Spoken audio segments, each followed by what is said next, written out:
వృషభ రాశిలో ఏ ఏ నక్షత్రాలు వస్తాయనగా కృత్తికా నక్షత్రంలోని 2, 3, 4 పాదాలు, రోహిణి నక్షత్రంలోని 4 పాదాలు, మృగశిర నక్షత్రంలోని 1, 2 పాదాలు కలిపితే వృషభ రాశి.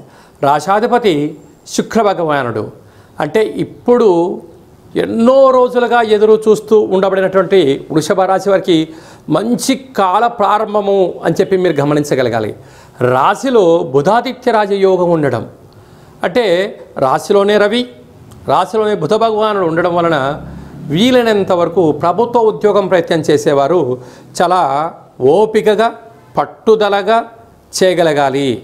ఏదన్నా పై అధికారులు కానీ సహా ఉద్యోగస్తులు కానీ కింది స్థాయి ఉద్యోగస్తులు మీ గురించి ఏదైనా మాట్లాడినట్లయితే తొందరపడి నోరు జారొద్దు.